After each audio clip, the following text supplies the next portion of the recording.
One story that would like to present to you is the story of Jenny.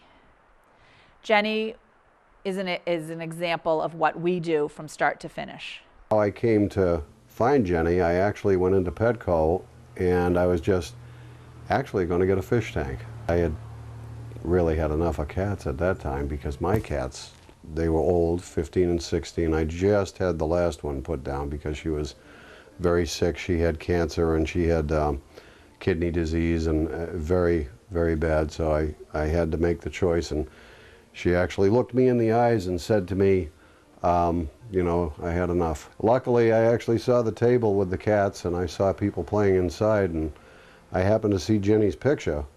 And I was explained about Jenny that she was, you know, kind of really didn't care for other cats too much. And where I don't have any, I said, well, that's a good thing, you know. And I said, I asked them about her, and they were talking about that she liked men better than women, kind of thing.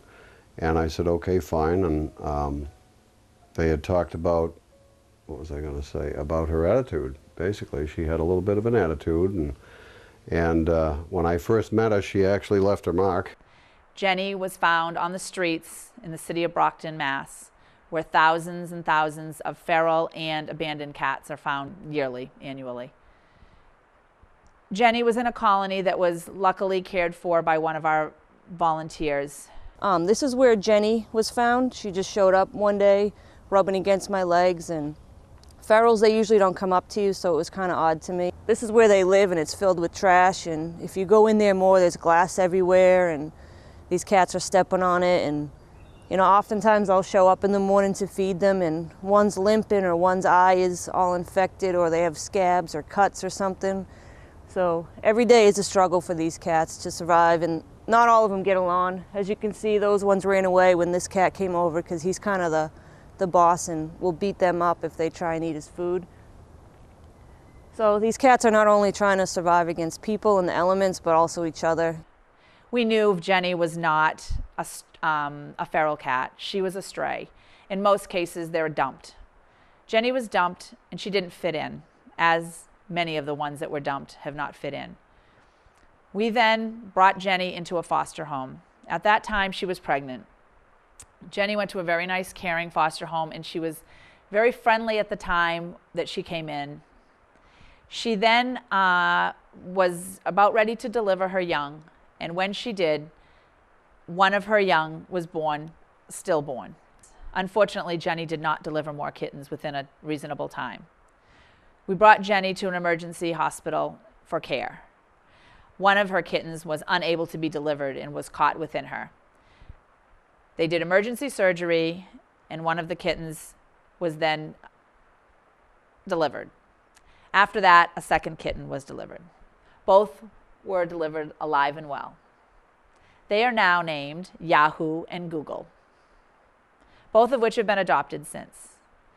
After Jenny had given birth to these two kittens and unfortunately lost one, her whole personality changed a lot.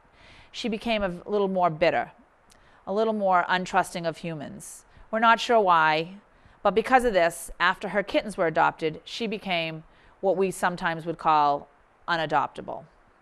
Because we're a no-kill organization, that does not mean a bad fate for her.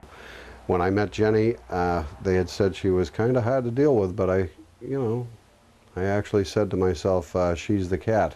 For some reason, she just stuck in my mind, and I brought her home, and like I said, I went into Petco and put my carrier down, and I said, is that you? And she ran and jumped right inside the carrier, and I knew that, you know, she was meant to be here, so I brought her home and spent 2 days with her, just getting her acclimated to the house and me, and I let her come to me, and ever since she's been a wonderful cat. So, I mean, she's really probably the best cat I've had.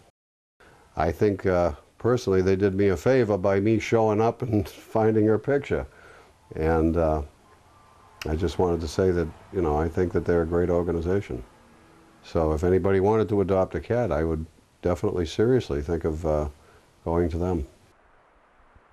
Winning $100,000 for the Bay State Animal Cooperative would be a life-changing win, not only for the volunteers of the organization, but of course for the animals in which we care for.